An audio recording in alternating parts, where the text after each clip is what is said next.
And even if I go to record the class again, I would not be able to find time, right? It's not ඔයගොල්ලන් මේ lesson එක කෙරෙන්නේ නැහැනේ. ඒකින් අපි අද කරමු නැත්නම් ඔයගොල්ලන් request කරද්දී I also have no answer to give because there's no way for me to send the recordings. ඒක නිසා අපි discuss කරමු because you know biosphere is mostly a little bit of theory in a way. Quite some time it's like a section of it is theory, another section of it is general knowledge, right? How you answer the questions is mainly what's important there. එතකොට recording එකේ we have talked about all of this until the growth curve of human population. Now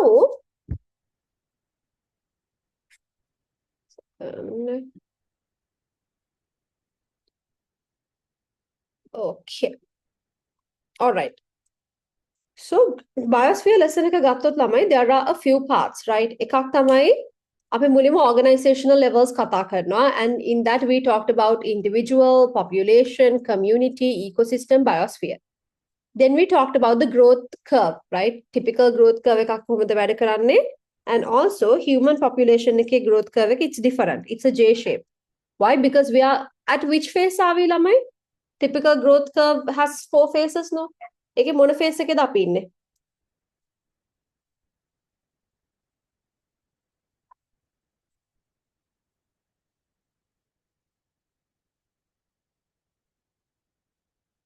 We are in the second phase. Second phase is high growth phase, which we call the exponential phase, right?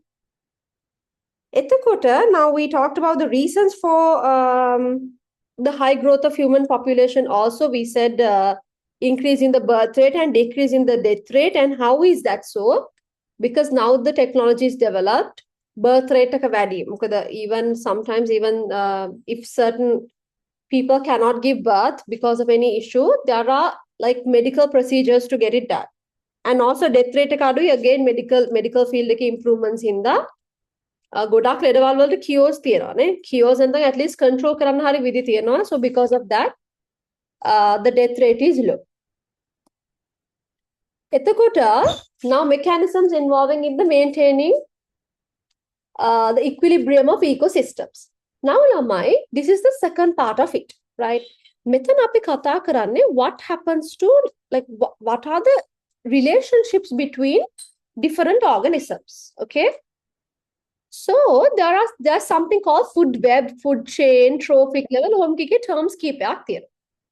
So let me share the whiteboard to explain what a food chain and a food web means. ඔයගොල්ලෝ මට WhatsApp එකේ ඔප්පු questions කීපෙකුත් තියෙනවා. අපි මේක ඉවර කරලා we will discuss those. ඒ අතර තව පොඩි දෙයක්, since tomorrow and day after tomorrow will be the last classes of your respective class. Saturday class කටට හෙට last day, Sunday class කටට අනිද්දා last day. So if you have any other questions, ඒව ඔක්කොම එවලා තියන්න. right? එවලා තියන්න. එතකොට ඒ ඔක්කොම questions අපිට discuss කරන්න පුළුවන්. ඔයගොල්ලන්ගේ එක එක questions එවුවහම අපිට ඒ ටික ඔක්කොම class එකේ හැම එකම discuss කරන්න පුළුවන්. හරි. Now what is a food chain? Food chain එකක් කියන්නේ ළමයි කොහොමද energy flow වෙන්නේ කියලා. For an example, if you take this food chain, ඔයගොල්ලන්ගේ biosphere note එකෙම තියෙන food chain එක.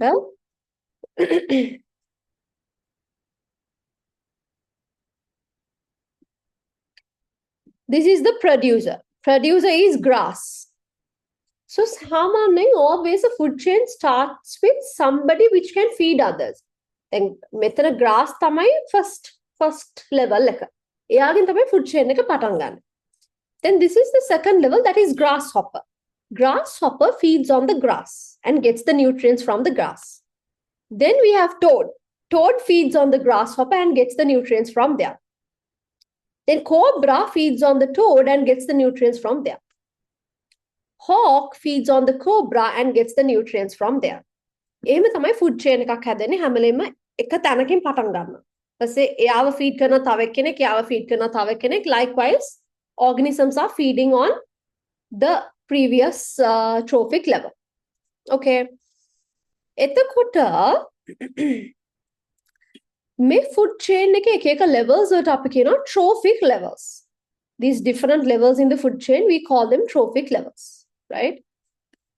And if you take a food chain generally, food chains ගොඩක් දිග නැහැ, right? සාමාන්‍යයෙන් තියන්නේ 5ක් හරි ඊට අඩුවෙන් හරි.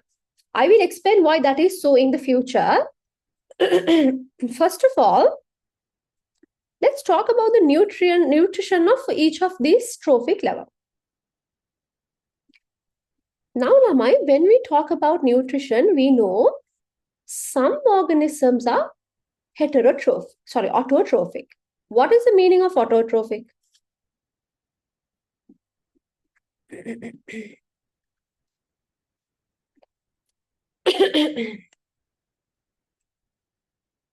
What is the meaning of autotrophs? Yes? Lamai, hari taktagal uttar then interact fast, don't waste time. Huh? What is the meaning of autotrophs? Can produce their own food. Then, if you remember, apik autotrophs, there are two types of autotrophs. What are they?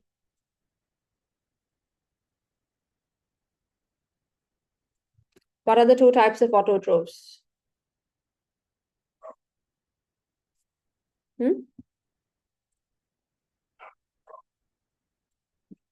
Chemoautotrophs කියන්නේ ඒගොල්ලන් chemical energy use කරලා තමයි ඒගොල්ලන්ගේ කැම හදාගන්නේ. Then some of them are photoautotrophs where they use light energy to make their own food. Like green plants වගේ ගත්තොත් එහෙම ඒගොල්ලන් photoautotrophs. හැමලේම ළමයි මේ food chain එකේ first link එකේ ඉන්නේ autotroph කෙනෙක්. Because first link ඉන්න කෙනා හැමලේම අනිත් අයට කැම හදන කෙනෙක් වෙන්න එපා. Because මෙයා කාගෙන්වත් feed වෙන්නේ නැහැ. Right? So always the first trophic level is a autotroph. Only autotroph topic producer because that is the one that is producing food for others. So first level is an autotroph, we call it the producer. ඊළඟට heterotrophs they depend on other organisms for food, right? They depend on other organisms for food. So the second, third, fourth, all these other trophic levels are heterotrophs. අයි ඒගොල්ලන් කලින් එක්කෙනා මත depend වෙනවා for their food. Okay?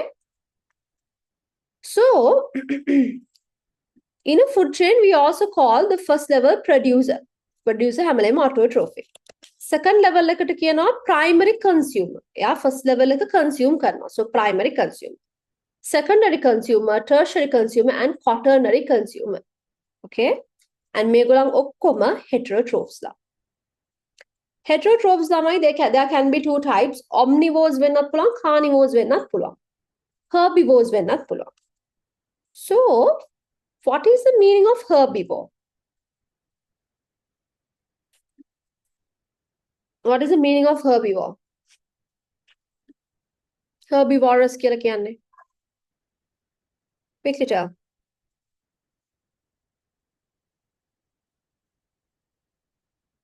Herbivorous means yes. They feed on plants only. What about carnivores?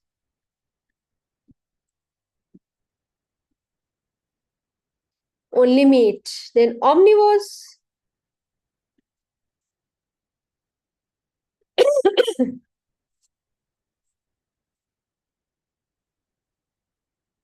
Both.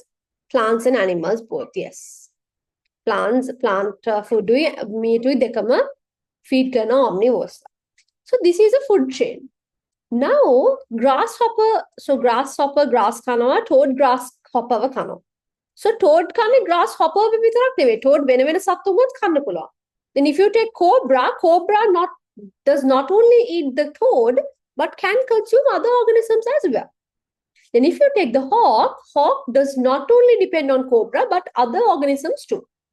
So මේක ඇවිල්ලා එක food chain එකක් but මේ වගේ food chains ගොඩක් ඉන්න පුළුවන්. So ළමයි අපි food web එකක් කියලා කියන්නේ food chains ගොඩක mix එකක්. So a mix of different food chains. Okay, give me a second.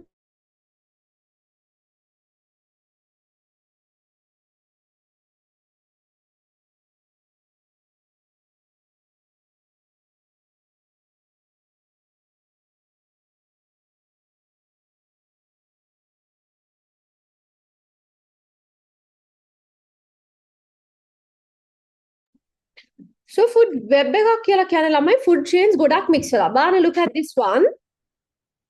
මෙතන තියෙන grass. Right? So rat feeds on the grass, hornbill feeds on the grass, and then hornbill feeds on the rat, and මේ පැත්තෙන් grass වල feed වෙනවා rabbit, right? And then hawk also feeds on the rabbit. Hornbill feeds on rat. Sorry, hornbill feeds on the rat. Hawk also feeds on the rat. If you take the hornbill, python feeds on the hornbill and hawk also feeds on the hornbill. Rabbit ගත්තොත් python උත් feed වෙනවා, hawk උත් feed වෙනවා. ඒ වගේ දැන් food chain එකක් ගත්තොත් it's just one chain. But practically cobra කෙනෙක් කන්නේ toad විතරක් නෙවෙයි. Cobra feed on others as well. Hawk feeds on others as well. ඒතරේ ඔක්කොම mix කරලා තමයි අපි food web එකක් draw කරන්නේ. So anyways, in a food chain and a food web, what we are trying to understand is how organisms interconnect with one another for food, okay, for nutrition. So we talked about what trophic levels are. Trophic levels are the links in the food chain. So we know organisms can be divided into three as autotrophs. Autotrophs we just talked about. So heterotrophs we talked about, and then another type of organisms called decomposers. Decomposers කියන්නේ කවුද ළමයි? Dead plant and animal matter decompose කරන කට්ටිය. Okay. So can you give me some examples for decomposers? You know very well.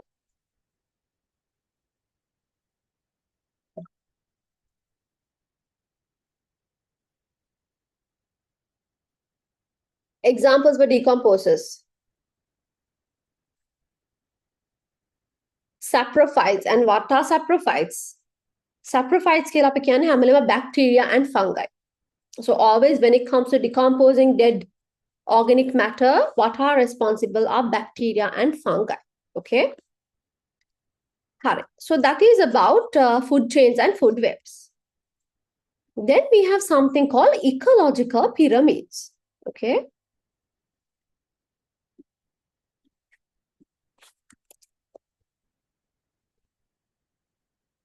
Ecological pyramids. Ecological pyramids කියන්නේ ළමයි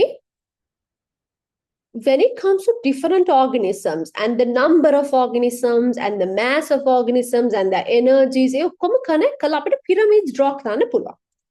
So there are three such pyramids that we are going to learn here. Ecological pyramids ජාති තුනක් තියෙනවා. So some of you may have already gone through the note and studied the note. Part 1 එක බලපු නැති ළමයි නැහැ කියලා තමයි මම හිතන්නේ, because part 1 was sent like 1.5 weeks ago වගේ. Yeah, around 1.5 weeks ago. I hope all of you watched part 1. Okay? එතකොට මේ කලින් ටික ඔක්කොම part 1 එකේ තියෙන්නේ. part 2 and 3 තියෙන ටික විතරයි මම මේ දැන් class එකේ කරන්නේ. part 1 එක ඇතරම පොඩි ප්‍රමාණයක් තිබ්බේ until as we said the growth curve of human population. එතනට වෙනකන් බලලා ඇත්ති කියලා මම හිතනවා. බලලා නැත්නම් you can watch the recording for that. 2 and 3 එක තමයි recording එක නැති කොටස. So that is the part we are doing now, okay? හරි. Ecological pyramids වල there are three types. එකක් තමයි number pyramids. Then we have biomass pyramids. Then we have energy pyramids. Yes. Number pyramids, biomass pyramids, and energy pyramids. Let me get this part to the whiteboard. Let's first talk about number pyramids. So, ළමයි number pyramid එකක් හැදෙන්නේ මෙහෙමයි.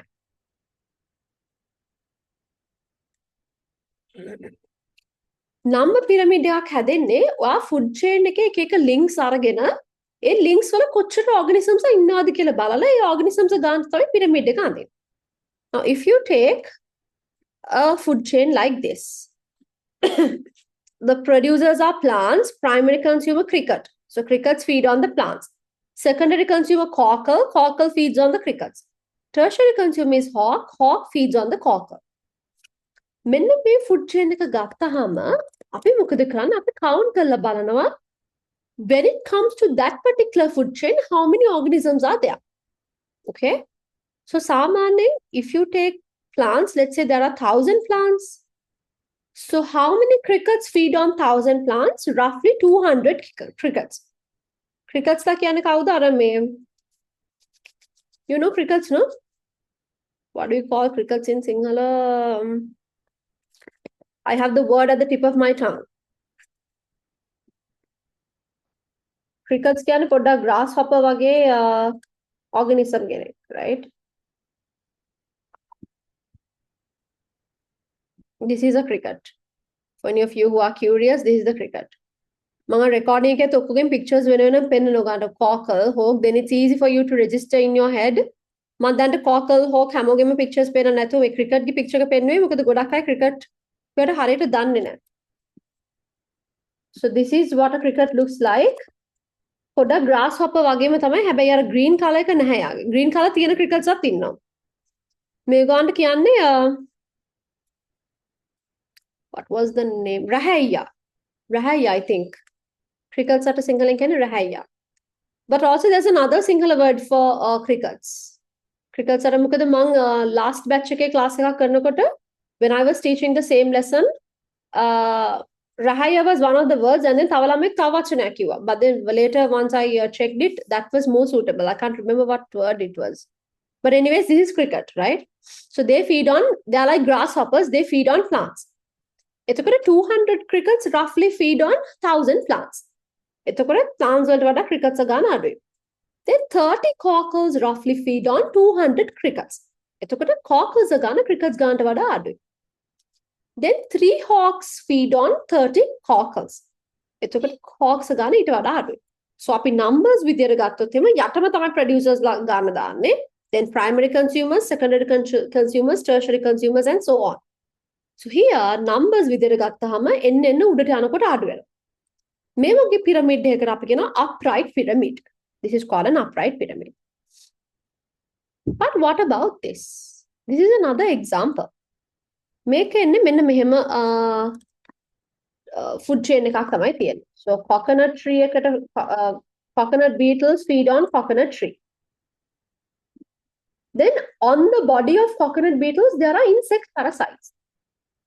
So insect parasites feed on the coconut beetle.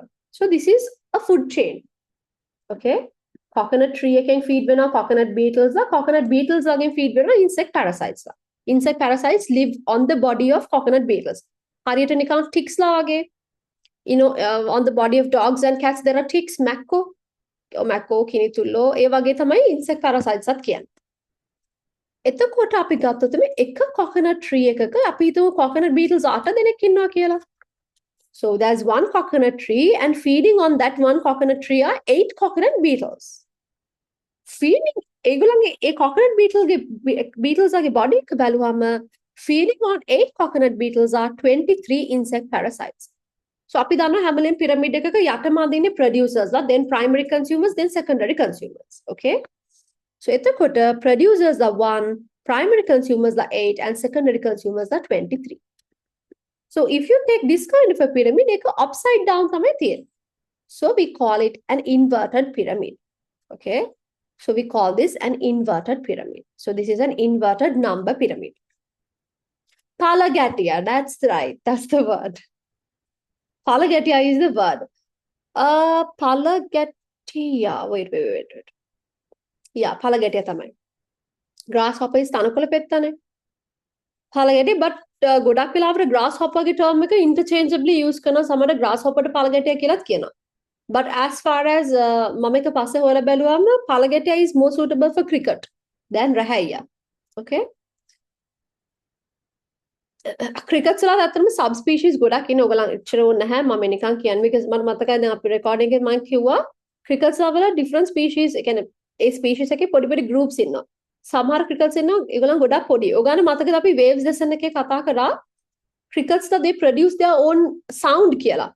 ඒගොල්ලන්ගේ wings මෙහෙම මේ when their wings kind of touch each other, there's a sound generator. අපි ඒක waves වල කතා කරා. ඔයගොල්ලන් මතකද දන්නේ? bee ගෙන ගත්තොත් එහෙම bee ගේ මෙහෙම wings flap කරක් දෙනවා සද්දේ.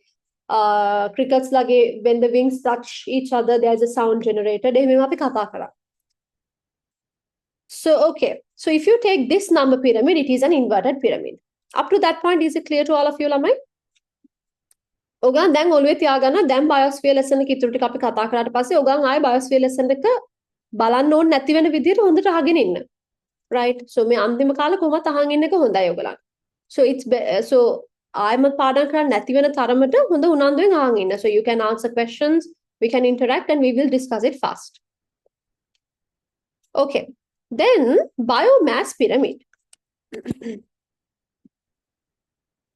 Biomass pyramid එක අපි ගන්න ළමයි food chain එකම තමයි, but now earlier in the number pyramid we considered the numbers.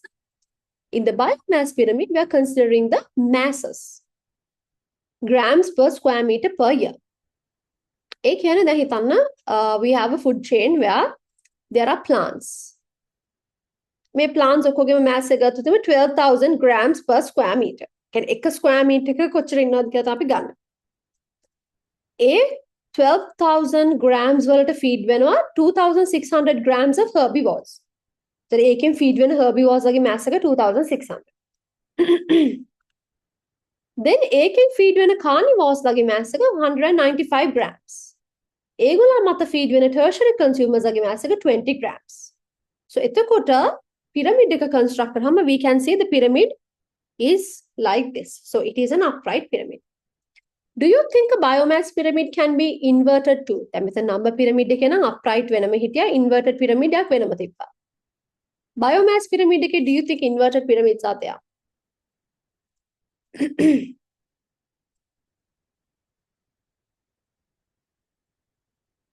Do you think inverted pyramids are there?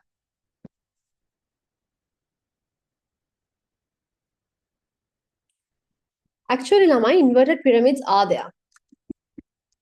I hope you have the note, print out එක තියෙනව නේද? මේක ගොඩක් කල්නේ මම ඒවලා. So I hope you have the print out. So inverted pyramids තියෙනවා biomass pyramids වල. ඒකට එක example එකක් තමයි aquatic ecosystems වල. මම ඔයගලන්ට වෙනම pyramid එක ලොකුවට දෙන්න යන්නේ නැහැ. මම නිකන් එක කියන්නම්, කටින් explain කරන්නම්. If you take aquatic ecosystems වල ඉන්නවා චූට සත්තු ජාතියක් phytoplanktons කියලා. Right? Phytoplanktons are like microscopic organisms. එක මම නිකන් අඳින්නම්කෝ. Phytoplanktons. මම මේක වෙච්චර explain කරේ නැහැ recording එකේ. So we have phytoplanktons. Phytoplanktons are tiny little microscopic particles. So එතකොට ඒගොල්ලන් ඔක්කොම mass එක ගත්තොත් මේගොල්ලන්ගේ අඩු mass එකක් ඇත්තටම තියෙන්නේ. Phytoplanktons ලා මත feed වෙනවා zooplankton කියලා જાතියක්. මේ ඔයගොල්ලන් මතක තියාගන්න ඕනේ නැහැ. Feeding on phytoplanktons are another small group of species called zooplanktons. Zooplanktons are again microscopic, but they have a higher mass than phytoplanktons. So zooplanktons have a higher mass. So feeding on them are like small fish. If you take fish has even a higher mass. So ඒ වගේ ගත්තා අපිට inverted pyramid එකක් biomass pyramids වලත් අපිට inverted pyramid එකක් හදා ගන්න පුළුවන්. Okay? So therefore biomass pyramids are both upright and inverted. Is that clear? Can you give me a thumbs up if it's clear up to this point? Others? Senet, Situki, Chanusha, Yara? Okay. Energy pyramid.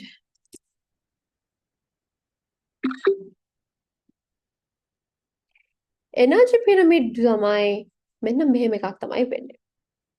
This is very very important. Generally අපි food chain එකක් ගත්තාම හැම වෙලේම food chain එකක යන්නේ කලින් trophic level එකෙන් 10% of the energy only will pass to the next trophic level. What does that mean? Now let's look at this particular food chain. Make producers are plants. Let's assume that plants have 10,000 joules of energy, right? Now feeding on the plants are insects. When insects feed on plants, only 10% of the energy of plants will go to the insects.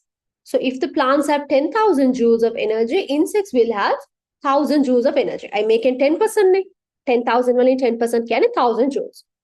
Then feeding on them are toads. toads will only get 10% of that. So if insects have 1000 joules, toad 100 joules.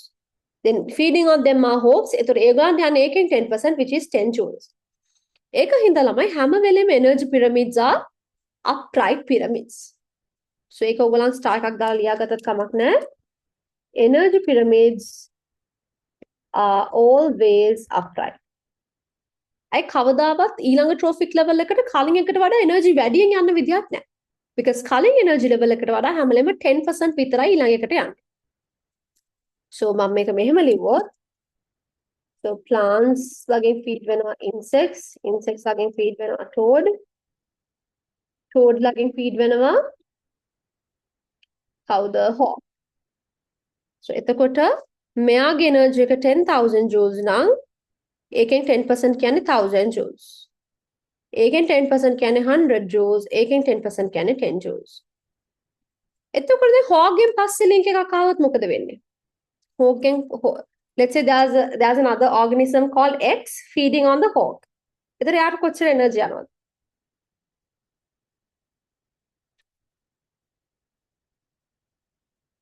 යාට කොච්චර energy යනවද? Quickly tell. Yes. Others? Yes, 10% of this means 1 joules. එයාගෙන් තව organism කෙනෙක් Y ඉන්නවා නම් එයාට කොච්චර energy යනවද?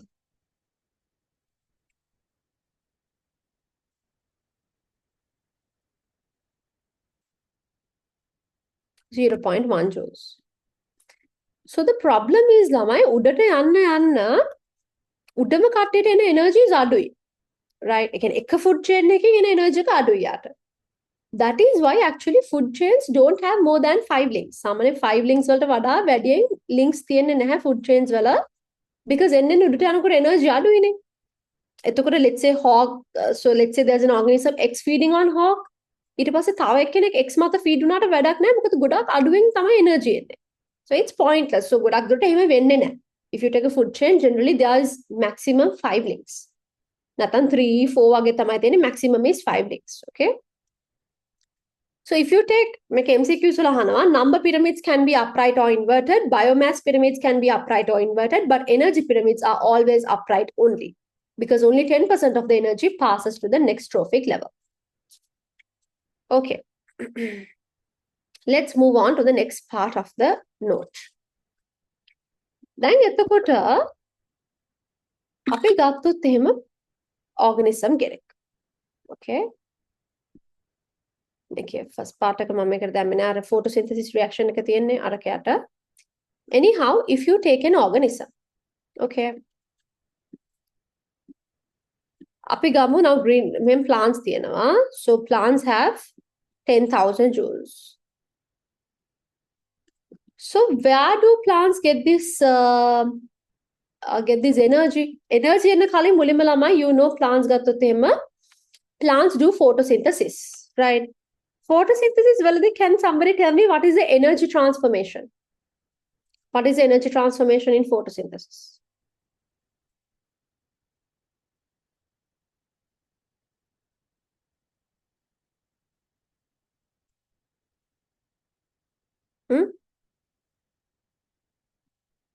What is the energy transformation in photosynthesis?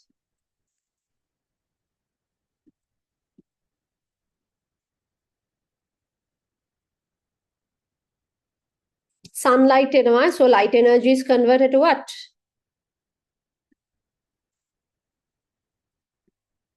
Light energy is used to make glucose නේ. අපේ හැමනේ reaction එක තියෙන්නේ. 6CO2 plus 6H2O goes to form C6H12O6 plus 6O2.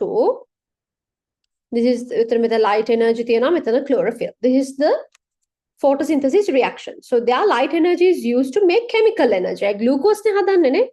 So light energy is used to make chemical energy. So එතකොට අපි green plant එකක් ගත්තොත් එහෙම මෙයා energy 10,000 joules store කරන් ඉන්නේ chemical energy විදියට. Okay? Now let's say some organism feeds on this plant. Let's say cow කෙනෙක්. Can't draw properly, but let's say this is a cow. Cow feeds on the green plant and we know only 10% of the energy goes ne. එතකොට මෙයාට යනවා 1000 joules. Then let's say another organism feeds on the cow. X කියලා organism ගෙනෙක් cow මත feed වෙනවා. එතකොට එයාට යන්නේ 10% of that, that means 100 joules. Why always 10%? මෙතනින් මෙතනට යන්නේ 10%, මෙතනින් මෙතනට යන්නේ 10%, and why is that? හරි. ඒක මම explain කරන්නම් මෙහෙම. Now let's get this cow. Let's say this is the cow. දැන් එයාගේ body එකේ තියෙනවා 1000 joules. Plants වල තියෙන 10,000 වලින් 10% විතරයි ආවේ. So now it has 1000 joules. Okay. So let's see what happens. When an organism gets energy, some energy is used for respiration. Some energy is removed with feces and excretory materials and etc. So සතෙකුට energy තියෙනකොට energy ගොඩක් එක එක ඒවාට use වෙනවා. මේ energy වලින් කොටසක් යනවා respiration වලට. ඊට තව කොටසක් යනවා අනිත් chemical reactions වලට. body එකේ එක එක chemical reactions වෙනවනේ. So ඒ chemical reactions වලට තව කොටසක් යනවා.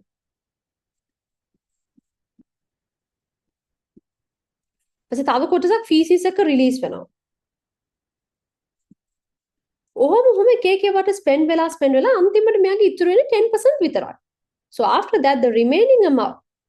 So if you take this cow, after spending all the energy on different tasks, chemical processes, and some of it are released with feces and some of it may be released with urine, ඒ ඔක්කොම කරාට පස්සේ අන්තිමට 10% විතරයි ඉතුරු වෙන්නේ. ඒ කියන්නේ 1000 වලින් 10% කියන්නේ 100 joules. එතකොට when organism X feeds on this cow, එයාට යන්නේ මේ ඉතුරු වෙන 100 joules විතරයි, right? Because මෙයාගේ ඉතුරු වෙන්නේ දැන් 100 joules විතරයි.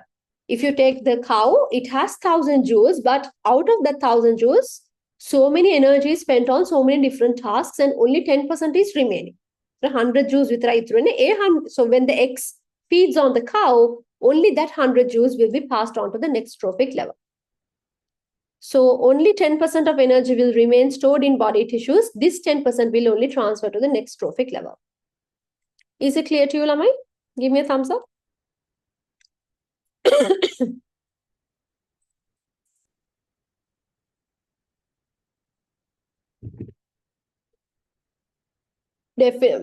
Pyramids වල definitions සම මතක තියාගන්න ඕනේ නැහැ. idea එක විතරක් තිබ්බම ඇති. number pyramids කියන්නේ numbers වලින්.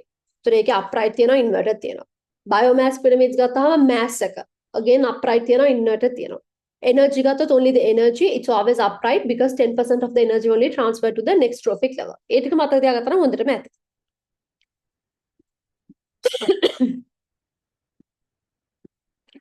So Lamai, Saturday class kattiya, since tomorrow is your last class, I want all of you to be present. Class එකට හැමෝම අනිවාර්යෙන් එන්න, and Sunday class kattiya, since Sunday is your last class, I want all of you to be present. So ඔයගොල්ලන්ගේ weekend එකේ තියෙන respective class එකට හැමෝම present වෙන්න ඕනේ. It's compulsory, right? It's mandatory because we will be discussing some questions and I will give you some last minute advices regarding how to face the exam, how to the last minute things that you need to prepare for. Okay? ඒකින්ද classes දෙකට අනිවාර්යෙන් හැමෝම join වෙන්න. And how are you feeling? The 13th කියන්නේ today is Friday ne, so 17th is Tuesday ne. How are you guys feeling? Do you feel confident? Alamai? I mean, do you feel prepared? Do you feel ready for it? මම ready කියලා කියන්නේ හැම ඔක්කොම ටික පාඩම් කරලා තියෙන එක නෙවෙයි. But පාඩම් කරපු ටික ගැන confidence එකක් තියෙනවා නම් you should be ready. Right? Because if you take the syllabus 100% it's syllabus එක හැමලෙම ඔයගලන්ගේ ඔළුවේ තියෙන්නේ නැහැ. හැමලෙම මොන හරි අමතක වෙනවා. That is quite normal. So what about science? Science දැන් ඔක්කොම පාඩම් කරලා ඉවරද? Okay, let's say biosphere පාඩම් කරේ නැහැ කියලා තාම, because biosphere we are doing it now. What about the rest of it? Give me a thumbs up if you have studied the rest of the science lessons.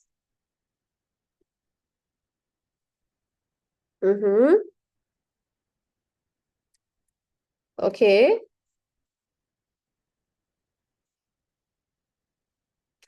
I know. I understand that සාමාන්‍ය ළමයි ඉස්සර නම් මීට අවුරුදු ගානකට කලින් වගේ exam එකට සතියක් විතර තියලා ඔක්කොම ක්ලාසස් නවත්තනවා. මම දන්නවා ෆිසිකල් ක්ලාසස් නම් ඔක්කොම නවත්තලා තියෙන සතියක් විතර තියලා. But online classes it's okay. So අපි මේ වීක් එකත් යනවා. But මම ළමයි කතා කරද්දි ගොඩක් ඔයගලගේ මේ වීක් එකත් මාරම packed. Like you have a lot of classes. Which is understandable because my week is also packed. ඔයගලගේ මේ එක්සෑම් එකට කලින් වීක් එකේ ඉඳන් මේ වීක් එක මගෙත් packed. And I think from last week වගේ මම එක දිගටම කොළඹ ඉඳලා I was doing all the classes including your classes and ඔයගලන් classes ගොඩක් දාගත්තා කියලා මට අනිත් classes miss කරන්නත් බෑනේ. දැන් grade 11 ඉන්න කට්ටියයි දැන් grade 10 ඉන්න කට්ටියයි. So ඒගොල්ලන්ගේ classes and ඒ ඔක්කොමත් එක්ක like I have even lost my voice. So yesterday morning I was supposed to do a maths class but මම අන්තිම මොහොතේ cancel කරා because මට ඊයේ උදේ නම් voice එක තිබුණේ නැහැ. I was very much exhausted. But so can දවසට පැය දෙකක් තුනක් විතරයි free තියන්නේ. The entire day is packed. But I thought මේ අන්තිම සතියනේ so පුළුවන් තරම් I will give my maximum so that you and my other classes all of the students can go to the exam better right and ඔයගොල්ලෝ එහෙම හිතන්න මේක last week එක so මේ week එකේ ඔයගොල්ලෝ maximum දෙනවා so schedule එක චුට්ටක් pack වුණාට කමක් නැහැ ඔක්කොම ටික කරගන්නවා කියලා හැබැයි Sunday පස්සේ pack කරගන්න එපා right Sunday should be the last day Saturday Sunday වගේ වෙද්දී it should be the last day of classes ඒතකොට ඒ ඔක්කොම ඉවර කරලා ඊට පස්සේ self study කරන්න okay so biogeochemical cycles මං වැඩි exam එක ගැන අද class එකේ කියන්න නැතුව ඉන්නම් tomorrow and day after tomorrow we will talk about the exam right some last minute preparation ඒ ටික අපි හෙට අනිද්දා class එකේ කතා කරමු all right so biogeochemical cycles කියලා කියන්නේ ළමයි ගොඩක් තියෙන chemicals now let's say for an example the element carbon හැම වෙලෙම වෙන්නේ එක form එකකින් තව form එකකට convert වෙවි තියෙන එක right so එක්ක carbon dioxide වලින් carbon monoxide වලට convert වෙනවා carbon monoxide වලින් carbonate වලට convert වෙනවා ඒකෙන් තව එකකට convert වෙනවා ඔම convert වෙවි යා මෙහෙම cycle එකේ යනවා so carbon destroy වෙන්නෙත් නෑ අලුතෙන් carbon හැදෙන්නෙත් නැහැ එකම cycle එකේ move වෙවි යනවා ඒ වගේ තමයි අනිත් ඔක්කොම elements nitrogen is also like that phosphorus is also like that and many other elements are also like that but මෙතනදී අපි mainly කතා කරන්නේ we are talking about carbon cycle nitrogen cycle and phosphorus cycle හැබැයි අපි in detail කතා කරන්නේ carbon and nitrogen cycle විතරයි so carbon cycle එකට නම් මම description එකක් දුන්නෙත් නැහැ image එකක් විතරයි දුන්නේ so let's see the story of the carbon cycle මේක image එක විතරක් බලාගත්තාම ඇති ළමයි මොකද මේ ඔක්කොම වගේ ඔයගලන් දන්නවා so you know photosynthesis වලදී green plants use the carbon dioxide in the atmosphere එකේ carbon dioxide use කරලා තමයි photosynthesis කරන්නේ so atmosphere එකේ carbon dioxide use කරනවා green plants වලින් for photosynthesis එන්න මෙහෙම so එතකොට ඒ carbon dioxide ටික plant එකට යනවා so plant දැන් මෙතන carbon ඉන්නේ carbon dioxide විතරනේ that you know after photosynthesis glucose is produced so එතකොට ඒ carbon plant එකට යනවා glucose විදියට C6H12O6 ඊළඟට මේ plant එක at some point will die right when the plant dies you know dead plant and animal matter is decomposed and සමහර වෙලාවට it takes millions of years then it becomes a fossil so මේ plant එක fossil එකක් වෙන්නත් පුළුවන් fossilization means becoming a fossil which takes millions of years ඊට පස්සේ carbon ගිල fossil fuel විදියට ඉන්නවා okay ඒ අතරේ at the same time green plants release carbon dioxide to the atmosphere by respiration normal animals also release carbon dioxide to the atmosphere as respiration okay ඊළඟට if you take animals and plants ඒගොල්ලන් දැන් හැමලෙම fossil වෙන්නේ නැහැනේ so sometimes they just decompose and they go to the soil as organic matter fossil වුණොත් එහෙම they become fossil fuels. Otherwise they just decompose and become organic matter. ඊට පස්සේ මේ organic matter පොඩ decay වෙනකොට ආයෙමත් atmosphere එකට carbon dioxide release වෙනවා. Okay. Meanwhile, you know fossil fuels, no fossil fuel means crude oil. Crude oil is one of the fossil fuels. එකෙන් අපි petrol ගන්නවා, diesel ගන්නවා, අරක මේක ගොඩක් ඒවා ගන්නවා. එතකොට fossil fuel use කළා factories වල එක processes run කරාම එතනත් carbon dioxide release වෙනවා. So fossil fuels are obtained by factories. Then factories what they do is they burn the fuel. Petrol hari diesel hari මොන hari they burn it. Burn කරාම burning means combustion no. Combustion වලදී carbon dioxide is released to the atmosphere. ඔය ටික තමයි main processes ටික. ඊට අමතරව we know a little bit of carbon dioxide also dissolves in water. ඒතර ඒගොල්ලන් water වලදී කොහොමද වෙන්නේ? දිය වෙලා ඉන්නවා ඊපස්සේ දිය වෙලා ආය කොටසක් soil වලට soil එක mix වෙනවා ආය soil වලින් ආය දිය වෙනවා water ත් එක්ක ආය water වලින් ආය තව carbon ටිකක් soil එකට යනවා ඔහොම මාරු වෙවි තමයි ඉන්නේ. So this is basically the carbon cycle. Let me tell you again. Atmospheric carbon dioxide is taken by plants in photosynthesis. ඊට පස්සේ plants and animals දෙගොල්ලන්ම when they die they are decomposed and becomes organic matter. If they become fossils, if fossilization happens, it takes millions of years, then they become fossil fuels. ඊට අමතරව plants and animals, both of them, during respiration, they release carbon dioxide. ඊට පස්සේ මේ organic matter තියෙනවා මේ organic matter decay වෙනකොට පොඩ carbon dioxide atmosphere එකට release වෙනවා. If you take these fossil fuels are obtained by industries like factories. ඒගොල්ලන් එතනේ fossil fuel burn කළා ආය carbon dioxide release කරනවා. Then additionally, some of the carbon dioxide also dissolves in water. මේ කොටස නම් නැති වුණත් කමක් නැහැ කහන්නේ නැහැ. So that is mainly the carbon cycle. Is that clear to you, ළමයි? Give me a thumbs up if it's clear.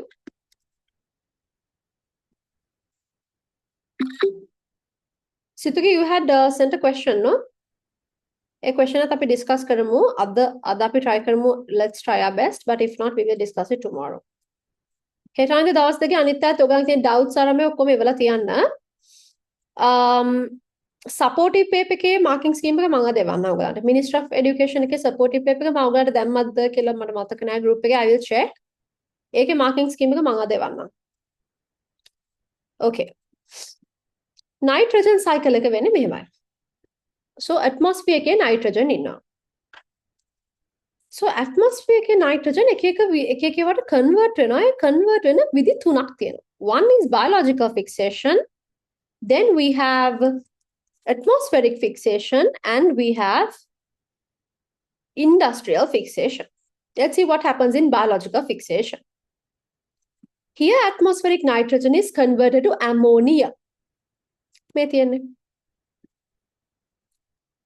Biological fixation wala atmospheric nitrogen is converted to ammonia. මේකට biological fixation කියලා කියන්නේ ළමයි because living organisms do this. කවුද මේක කරන living organisms ලා?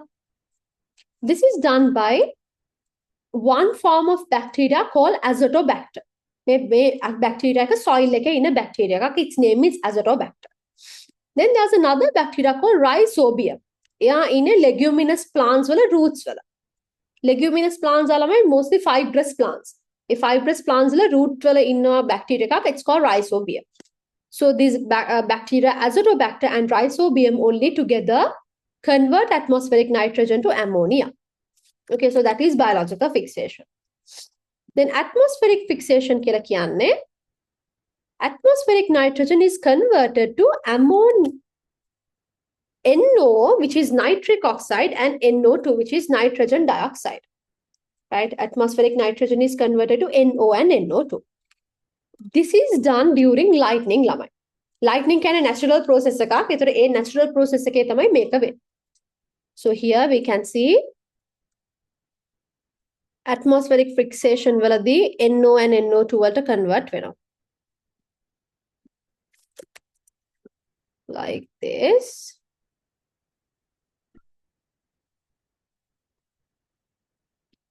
ඊට පස්සේ ඊට පස්සේ ඒගොල්ලන් මෙතනින් මෙන්න මෙහෙම soil එකට එකතු වෙනවා.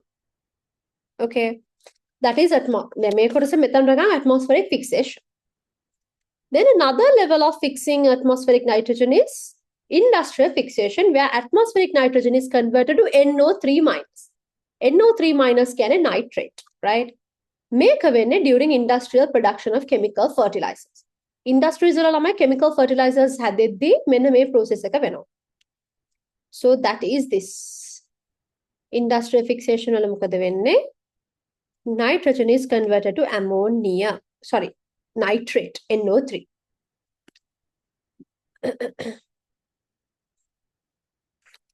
NH4 plus is ammonium.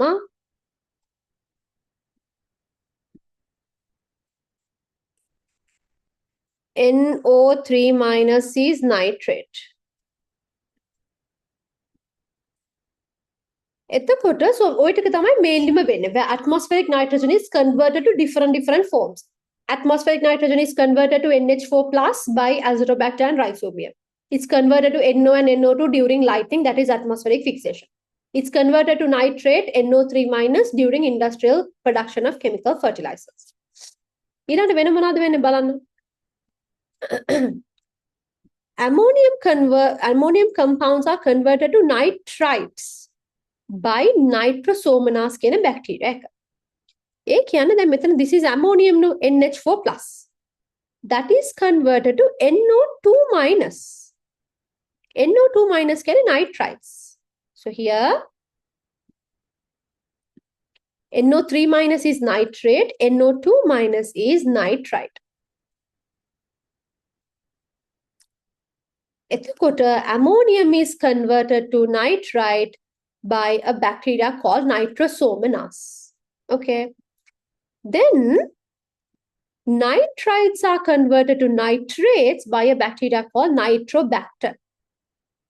Methane nitrites sticker nitrate karanne by a bacteria called nitrobacter. Is this clear to you, Lama? Up to this point, is that clear? Give me a thumbs up.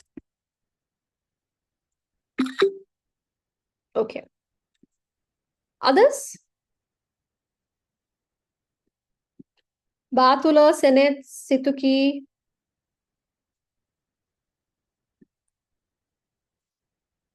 Is it clear? Okay. ඊළඟට දැන් මේන් එක පැත්තක් විතරයි cycle එකේ. What about the other part of the cycle? Let's see. Nitrates are absorbed by plants and produce proteins. These are obtained by animals through food chain. බලමු. දැන් බලන්න මේ nitrates use කරනවා. These are the nitrates. Nitrates use කරනවා plants වලින්. Plants වලින් use කරන්නේ මොකටද? Proteins හදන්න. So when animals feed on these proteins, animals වලට nitrogen යනවා. Because you know proteins are made up of carbon, hydrogen, oxygen and nitrogen. Sometimes sulfur, right? එතකොට මේ nitrates මොකද වෙන්නේ? What happens to these nitrates? Nitrates are obtained by plants and then plants වලින් මේක use කරන proteins හදන්න. Then that is obtained by animals. එතකොට මේ තියෙන මෙතන animals ගත්තොත් එහෙම so animals ගේ body එකේ plants ගේ body එකේ හැමතැනම nitrogen තියෙනවා. So when they die, that nitrogen enters to the soil, right, during decomposition. Then ammonification. Ammonification කියලා කියන්නේ when organisms are dead, the nitrogenous compounds are converted to ammonium compounds. So that is what happens here. When plants and animals are dead, now you know plants and animals, both of them have nitrogen in their body. Why? Because they have proteins.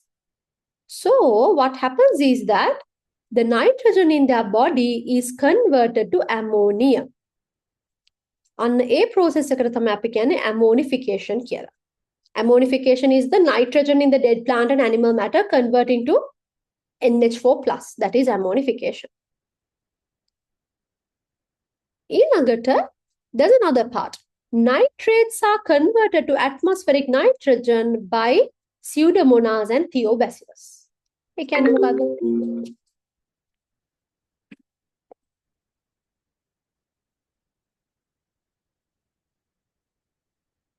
So what happens is that here now, nitrates are converted back to atmospheric nitrogen by bacteria. What are the bacteria? Pseudomonas and Theobacillus.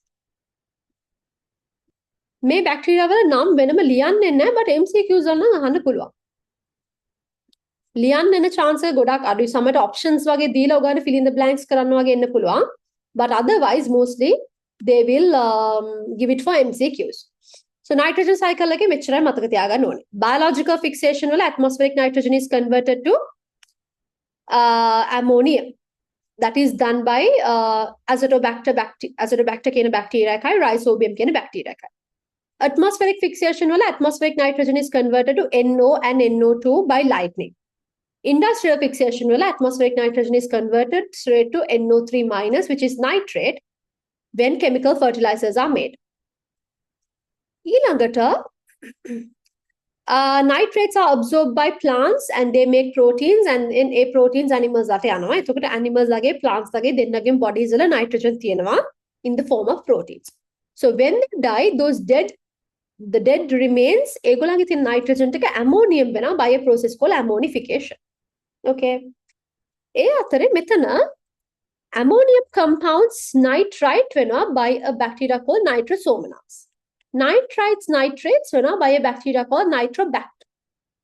And also මෙතන nitrates ටික atmospheric nitrogen වෙනවා by pseudomonas and Theobacillus. So this is the nitrogen cycle. Is it clear, lamai?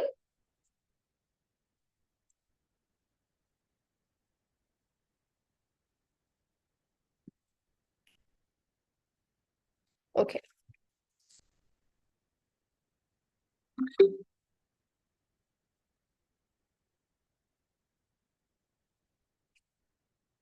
Next part. The tunes of those recordings that you sent today and biospheres. Okay. Okay. I will send. Other electronics ඒවට නම් මේ tute එකක් නැහැ. electrochemistry නම් tute එකක් තිබ්බා නේ අපිට. electrochemistry තිබ්බා. මම තියෙන ටික ඔක්කොම ඔයාලට group එකට තව එකපාරක් එවන්නම් හැමෝගෙම. So එතකොට ඔයාලට tunes නම් දැන් බලන්න ලොකුවට කාල නැහැ, but you can go through if you don't have any tunes. Yes, I will send. Okay. Okay. So now if you take environmental pollution. What is environmental pollution? මේ ටික නම් අපිට නිකන් කතා කරගෙන යන්න තියෙන්නේ. mainly සමහර තැන්වල විතරයි ටිකක් වැඩිපුර කතා කරන්න ඕනේ. Environmental pollution means discharge of pollutants which cause harmful effects on natural environment. So pollution ගත්තාම ළමයි there are different parts of pollution. එකක් තමයි soil pollution. අපි soil වලට එකේකව දැම්මම soil pollute වෙනවා. water වලට එකේකව දැම්මම water pollute වෙනවා. air වලට එකේකව release කරාම air pollution වෙනවා. So we have soil pollution, water pollution and air pollution. What are the factors affecting environmental pollution? So ekeka waste තියනවා ළමයි, when you release it to the environment, whether it's soil or water or air, they cause pollution. මොනවාද? Agrochemical waste. Agrochemical waste කියන්නේ agricultural use කරන chemicals.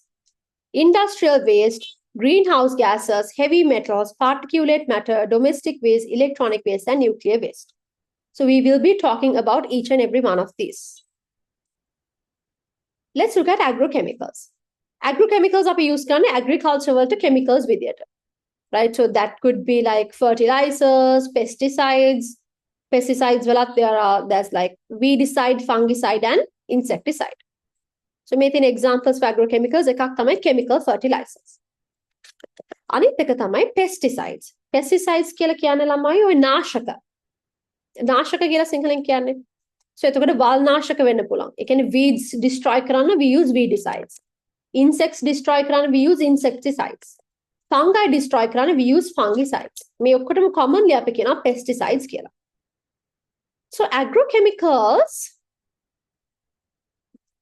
they give short-term benefits but cause many bad effects to the environment and health. Short-term agrochemicals use කරලා අපිට ටක් ගාලා yield එක ගන්න පුළුවන්. මොන හරි pests ඉන්නවා නම් ඒවා ටක් ගාලා මේ destroy කරලා දාන්න පුළුවන්. So short-term it's beneficial. But long-term there are many bad effects. So agrochemicals වල ළමයි අපි term එකක් use කරනවා lethal dose කියලා. Lethal dose we call it LD50. Lethal dose means LD50. ඒ කියනවා මොකක් හරි pesticide එකක් use කරාම ඒ pesticide එකේ කොච්චරක් ඕනේද ඒ pest population එකේ 50% destroy කරන්න. For an example, let's say pest කෙනෙක් ඉන්නවා you know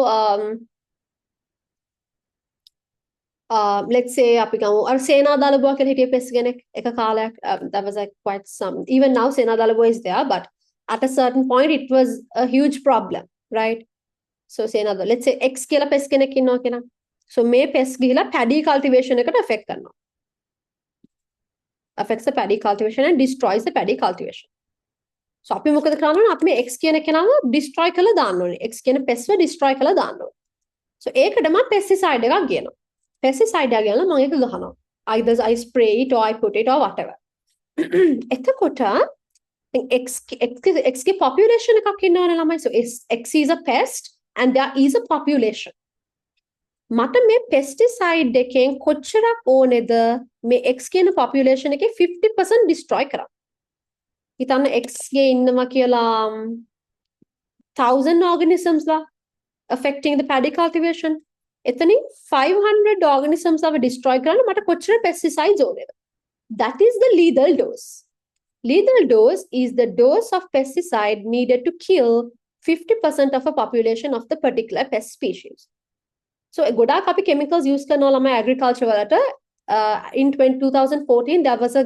government gazette ඒකේ සමහර ඒවා ban කරා glyphosate propanil carbaryl chlorpyrifos කාබෝෆියුරන් කියන මෙන්න මේ සෙට් එකක්ම බෑන් කරනවා. ඒක ඔයගන් දැනගන්න ඕනේ නැහැ.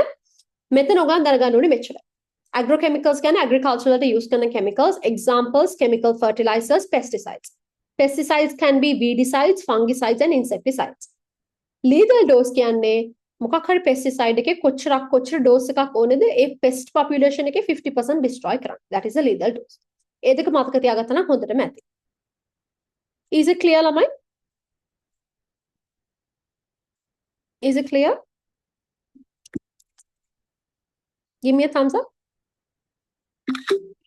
Okay.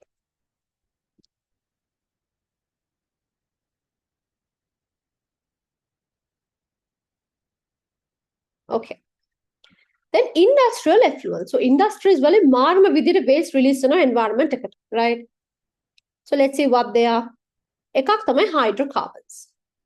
Hydrocarbons can be compounds made of only carbon and hydrogen. So I sent recordings for hydrocarbons. I hope all of you have watched. So hydrocarbons are example methane, it was LP gas, petrol, diesel, kerosene, godak me fuels are hydrocarbons, right? So hydrocarbons are anyways done carbon and hydrogen වලින් හැදිච්චේවා. So hydrocarbons atmosphere එකට නැත්නම් environment එකට release වෙන එක විදි තියෙනවා. What are they? Bacterial activity on garbage and dead plant and animal matter. It release methane. Methane is a smelly gas. It has a very unpleasant odor. So when dead plant and animal matter are there, when bacteria act on them, methane is released. ඒකයි ගොඩක් ඔය garbage dumps වල මාර විදිහට ගඳක් එන්නේ. ඒ ගඳෙන් එක reason එකක් තමයි methane කියන gas එක. Then අපි LP gas use කරනවා. කියන්නේ crude oil වලින් එන ඔක්කොම ගොඩක් ඒවා hydrocarbons, right? So අපි gas cylinder LP gas use කරනවා, vehicles වල petrol diesel use කරනවා, එක machines වලට kerosene use කරනවා. ඒවැනුත් hydrocarbons release වෙනවා environment එකට. Then machines වලට අපි lubrication oil, grease වගේ use කරනවා. Again those release hydrocarbons to the environment. So මේවා use කරාට කමක් නැහැ but අනවශ්‍ය විදියට releasing hydrocarbons to the environment is not good. Then what are greenhouse gases? Greenhouse gases කියන්නේ ළමයි මෙන්න මෙහෙම එකක්. So greenhouse gases are good. Why are they good? මෙන්න මෙහෙම කතාවක් තියෙනවා. If you take the earth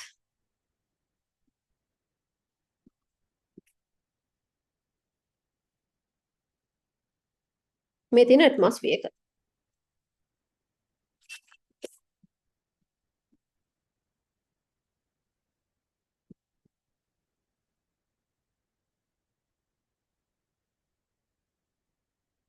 This is the sun. So sun ගෙන් එනවනේ දැන් heat. sun ගෙන් heat එක ඇවිල්ලා මෙන්න මෙහෙම earth එකට වදිනවා. වැදිලා so earth gets the heat and then it gets reflected out. එතකොට දැන් මේ heat එක අපරාධනේ. මේ heat එක ඇවිල්ලා ආයෙ reflect වෙලා යනවා. ආයෙ heat එක එනවා reflect වෙලා යනවා. එතකොට heat එක ආයෙමත් space එකට තමයි යන්නේ, so that is a waste. But in the atmosphere there are gases called greenhouse gases. What do they do? Greenhouse gases. ඒගොල්ලෝ මොකද කරන්නේ? now sun ගෙන් heat එක ආවට පස්සේ earth එකේ වැදිලා මෙහෙම reflect වෙනවා. ඒ reflect වෙන heat එක මේ greenhouse gases වලින් absorb කරනවා. Absorb කළා they reflect it back to the earth. ඒ කියන්නේ උතර අර heat එකට එළියට යන්න දෙන්නේ නැතුව ආයෙමත් earth එක පැත්තට reflect කරනවා. ඒකෙන් මොකද වෙන්නේ ළමයි? it helps to keep the earth warm. නැත්නම් එන heat එක reflect වෙලා ආය යනවා නම් අපිට ලොකුවට heat එක තියෙන්නේ නැහැනේ atmosphere එක ඇතුලේ. That is not enough heat. But because of greenhouse gases, what they do is they absorb the reflected heat and they reflect it back to the earth. That helps to keep the temperature in the earth warm. So greenhouse gases are good. හැබැයි greenhouse gases වැඩි වුණාම මොකද වෙන්නේ? They will do this more and more heat will be reflected back to the earth. Then earth එකේ temperature එක උනාවට වඩා වැඩි වෙනවා. Greenhouse gases are good. Greenhouse gases තියෙන්න ඕනේ. හැබැයි greenhouse gases වැඩි වුණාම තමයි earth එකේ temperature එක වැඩි වෙලා yes it causes global warming. එතකොට naturally තියෙන greenhouse gases amount එක හොඳටම ඇති අපි release කරාම තමයි ප්‍රශ්න වෙන්නේ. Right? So we also release a lot of greenhouse gases. Greenhouse gases help to maintain the temperature of the earth at a steady state. But high emissions of greenhouse gases increases global warming. What are some greenhouse gases? Carbon dioxide, sulfur dioxide, oxides of nitrogen. Oxides of nitrogen කියලා කියන්නේ NO, N2O, NO2 ඔන්නෝම තමයි oxides of nitrogen. Then methane, chlorofluorocarbon. Chlorofluorocarbon කියන compound එක ළමයි it's a gas. එයා ගොඩක්ම release වෙන්නේ refrigerators and air conditioners වලින්. ඔය cooling කරන තැන්වල ඒවෙන් තමයි ගොඩක් chlorofluorocarbons release වෙන්නේ. They are also not good. Then water vapor. So මෙන්න මේවා තමයි greenhouse gases. So ඒගොල්ලන්ව ගොඩක් release කරාම මොකද වෙන්නේ? earth එකේ temperature එක වැඩි වෙලා that causes global warming. So what are the methods of releasing greenhouse gases? Carbon dioxide release වෙනවා by excessive combustion of fossil fuels. In LP gas, petrol, diesel ඒවා ගොඩක් combust කරද්දී carbon dioxide release වෙනවා. Sulfur dioxide the fossil fuel combust කරද්දී release වෙනවා and also volcanic eruptions. So volcanic eruptions don't often happen. ඒතර එක වෙන වෙලාවට එකෙන් sulfur dioxide release කරනවා. Methane release කරනවා anaerobic decomposition of dead plant and animal matter. ඒ කියන්නේ මම කිව්වේ garbage dumps වල, marshy lands වල, ඒ වගේ තැන්වල plant and animal matter. So dead plant and animal matter decompose කරද්දී since there's a lot of garbage, some of this will be decomposed without oxygen. Anaerobic means without oxygen. So ඒකෙන් methane release වෙනවා. Chlorofluorocarbons release වෙන refrigerators and air conditioners වල. So these are not good for the environment. Then another toxicant is heavy metals. මොනවාද heavy metals කියලා කියන්නේ? Heavy metals are metals with high density and higher relative molecular mass. So සමහර metals ඉන්නේ ඒගොල්ලන්ගේ density එක වැඩි.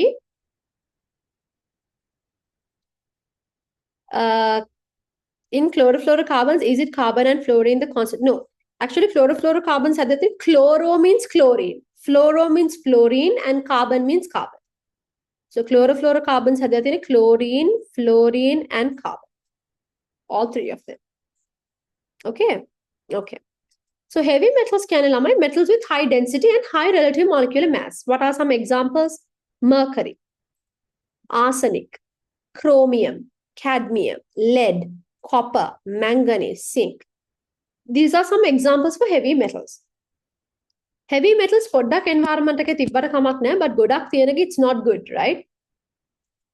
Why is it not good to have heavy metals? මෙන්න මෙහෙම දෙයක් වෙනවා ළමයි. So heavy, now if you take like carbon, nitrogen, phosphorus වගේවා මෙහෙම cycle එකේ යනවනේ. So ඒගොල්ලන් අවුලක් නැහැ. මේගොල්ලන් මොකද වෙන්නේ? Now they are heavy metals now. So ගොඩක් වෙලාවට මේවා soil එකට water වලට එහෙම mix වෙනවා. හිතන්න soil එකට mix වුණා කියලා. So for an example, now these are different ways how heavy metals are released. Industrial waste වලින් යනවා. Zinc mines, ඒ කියන්නේ zinc පොළවේ යටින් තමයි zinc ගන්න. ඒ mine කරන තැන්වල zinc release වෙනවා. And electroplating. Orange colored pigments හදන ගොඩක් use කරන්නේ cadmium. ඒතර cadmium එතනින් release වෙනවා. When agrochemicals are excessively used, එතන arsenic release වෙනවා. Petrol වල ගොඩක් වට අපි use කරන්නේ lead mix කරපු petrol. So එතන lead release වෙනවා. When thermometers, barometers, CFL bulbs are damaged, එතන mercury release වෙනවා. So ඒවයින් තමයි මේවා environment එකට release වෙන්නේ. How are they not good? Because water වලට release වුණා කියලා හිතන්න. So heavy metals water වලට release වුණාම aquatic organisms ගේ body එකට යනවා. Right? So aquatic organisms ගේ body එකට ගියාම now there are aquatic food chains. So මේ animal ගේ මෙයාට ඔහොම pass වෙනවා. When heavy metals are accumulated in our body, හිතන්න අපි ඔය වතුර බිල අපේ body එකට ගියා කියලා. ඕනවට වඩා heavy metals අපේ body එකට accumulate වුණාම මොකද වෙන්නේ? එක organs damage කරනවා අපේ body එකේ තියෙන. Okay. So අපි soil වලට release කරත් again the same. Soil වලට release කරන ඔක්කොම at some point water වලට එකතු වෙනවා. Because soil වලට මොනවා release කරොත් මේ soil වලින් යටට ගිහිල්ලා water වල යටම කොටසක් තියෙනවා ground water කියලා. ඒ ground water වලට එකතු වෙනවා. So ඒ ground water වලින් rivers, lakes අරම වලට එකතු වෙනවා. So heavy metals are not good. හිතන්න even animals ගේ body එකට ගියත් ඒගොල්ලන්ගේ body එකත් damage කරනවා heavy metals වල. Not all metals are heavy metals. Heavy metals කියන්නේ density එක වැඩි and relative molecular mass එක වැඩි කට්ටිය. Okay. Then particulate matter.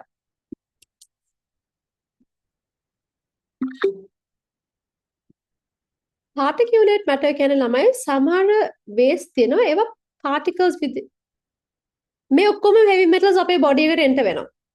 All this මේ mercury හැම අපේ body because මේ ඔක්කොම soil වලට හරි water වලට හරි mix වුණාට පස්සේ කොහොම අපේ body එකට enter වෙයිද කියලා කියන්න බෑ.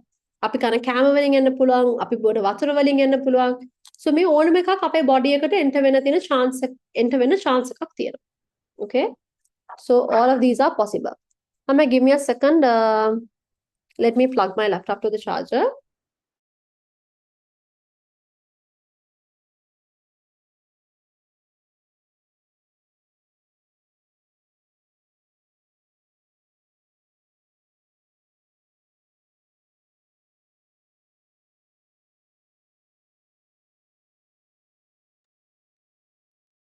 So there's a chance of heavy metals entering all the heavy metals entering our body. Okay. Then particulate matter. Not mercury. Mercury වලට වඩා density වැඩි කට්ටිය ඉන්නවා. So metals වල periodic table එක ගත්තොත් there are a lot of metals. So there are some metals of which the density is higher than mercury. Okay. Particulate matter කියලා කියන්නේ චූටි particles. So අපි ගත්තොත් එම atmosphere එකේ හැමතැනම ඉන්න පුළුවන් මේ පොඩි particles, right? So මොනවාද solid particulate matter? Carbon particles, heavy metals සමහරවිට චූටි particles විදිහට ඉන්න පුළුවන්.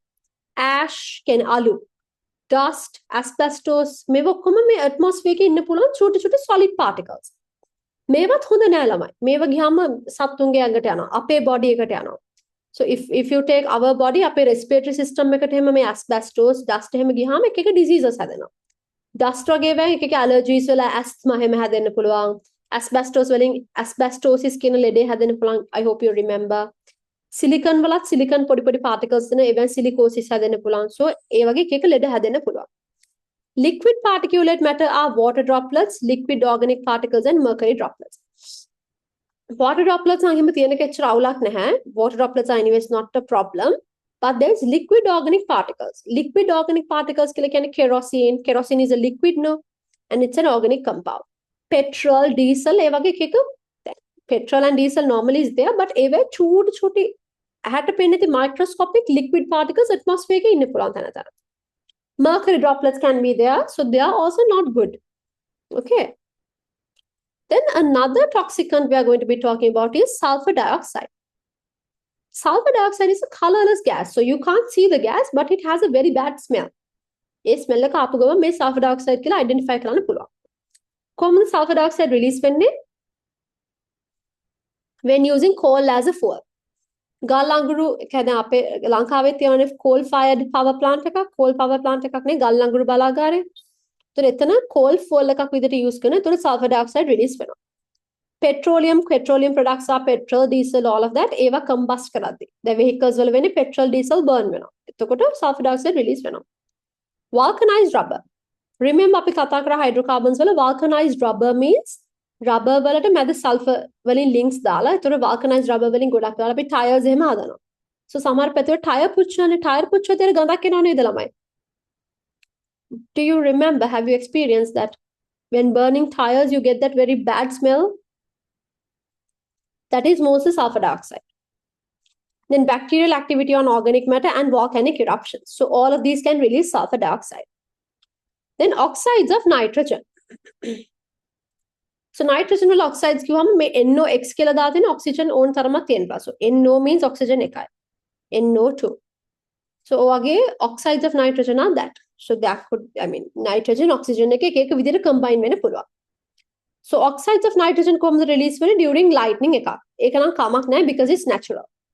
But also oxides of nitrogen are released during the combustion inside the engines of vehicles.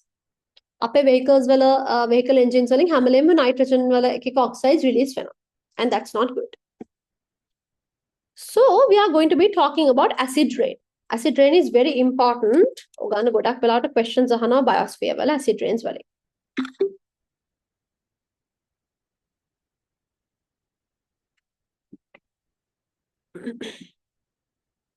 Okay. So naturally ගත්තම atmosphere එකේ carbon dioxide ඉන්නවනේ. Naturally atmosphere එකේ carbon dioxide ඉන්නවා. So when rain is falling, carbon dioxide gas එක atmosphere එකේ ඉන්නවනේ. මේ වහින වතුර, the water will mix with carbon dioxide. That means carbon dioxide will dissolve in this raining water. Rain water එක්ක carbon dioxide mix වුණාම මොකද වෙන්නේ? Now carbon dioxide is an acidic gas. It's like a weakly acidic gas. So when it mixes with rainwater becomes slightly acidic. So naturally අපි ගත්තාම rainwater is slightly acidic. ඒකයි වැඩි වැස්ස තෙමෙන්න එපා කියන්නේ because එයාගේ acidic ගතියක් තියෙනවා. It's not just normal water. So rainwater වල pH එක 5.6. 7 වලට වඩා අඩු pH එකක් කියලා කියන්නේ you know it is acidic, right? So natural rain is a bit acidic because carbon dioxide and nitrogen dioxide උත් තියෙන ටික atmosphere එකේ dissolve වෙනවා rainwater වල. So it has a pH of about 5.6. But acid rain is completely different. Acid rain වල වෙන්නේ ළමයි naturally carbon dioxide ඉන්න එක අවුලක් නෑ, it's shape. But the vehicles වලින්, industries වලින් අරන් මේවෙන් release කරනවානේ sulfur dioxide, nitrogen dioxide, ඔහොම එක එක gases release කරනවානේ. දැන් මොකද වෙන්නේ? When it's raining, these gases will dissolve in the rainwater. Carbon dioxide dissolve වුණාට කමක් නැහැ. කොහොමත් naturally rainwater is slightly acidic because of carbon dioxide. හැබැයි මෙන්න මේ gases dissolve වෙන එක තමයි ප්‍රශ්නේ. So there's also a gas called sulfur trioxide, SO3. මේවා මේ rainwater එකත් එක්ක mix වෙනවා. මොනවාද බලමු mix වුණාම වෙන්නේ? So you know rainwater is water, that is H2O. When H2O mixes with sulfur dioxide, H2SO3 කියන acid එක හැදෙනවා. Okay. Then when water reacts with the gas SO3, hadano H2SO4. This is sulfuric acid. Sulfuric acid is a strong acid. Me H2SO3 කියන එක කෙනා ටිකක් වෙලා යනකොට H2SO4 වෙනවා. Then H2O also reacts with NO2 and forms nitric acid. Nitric is also a strong acid. When a may acids take a water take a dissolve now these are strong acids, no? Strong acids water take a dissolve the rain will be very acidic. That is what we call acid rain. So acid rain is when gases like sulfur dioxide, sulfur trioxide and nitrogen dioxide dissolve in the rainwater. Then acidity of rainwater increases. මොනවාද acid rain වලින් වෙන ප්‍රශ්න? Now the rainwater is very acidic now. So when it falls onto forests and different crop cultivations, if forests and crop cultivations destroy, because the water is very acidic, it's too strong. So destruction of forests and crops. When acid water or acid rain falls onto aquatic ecosystems or rivers, lakes, ponds වගේවට වැටුනහම ඒවයින් aquatic organisms are destroyed because water will acidity එක වැඩි වෙනවා. Also ළමයි අපි දන්නවා දැන් if you take for an example Taj Mahal වගේ ගමු Taj Mahal හැදිලා තියෙන්නේ limestone and marbles වලින්, right? So එතකොට මොකද වෙන්නේ? Acid rain වැටෙනකොට that acid, the limestones, marbles and all of that will dissolve in the acid. එතන Taj Mahal වගේ එකක acid rain වැටුණා කියලා ගොඩක් ඉන්දියාවල කොහොමද pollution උත් වැඩිනේ. So acid rain වැටුණාම මොකද වෙන්නේ? අර limestone, marble වගේ වල පොඩ acid එක react කර ඒවා දියවි යනවා. So Taj Mahal එකයි නිතරම ඒගොල්ලන් renovate කරන්නේ. අපි කියන reconstruct, in Sinhala we call it ප්‍රතිසංස්කරණය. English we call it reconstruction. Reconstruction කරනවා to ensure that it doesn't happen and also ගොඩක් අර protective layer එකක් දාලා තියෙන උඩින් acid rain වලින් affect වෙන්නේ නැති වෙන දැන්. ඉස්සර එහෙම තිබුණ නැහැනේ when Shah Jahan made the palace.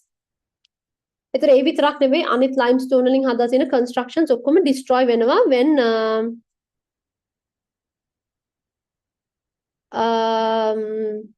acid rain falls. Metals වලින් හදපු ඒවාත් එහෙමම තමයි. දැන් හිතන්න ඔය ගොඩක් වෙලාට ඔය metal benches, එක metallic structures තියෙනවානේ. They also dissolve in acids. Again, they also can be destroyed. Some heavy metals will dissolve in acid rain and will affect waterways.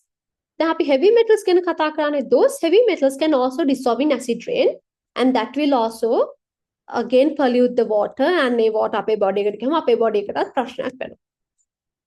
Up to that point, is it clear, Lamai?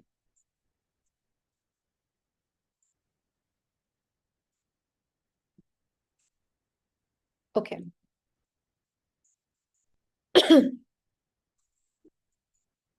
Then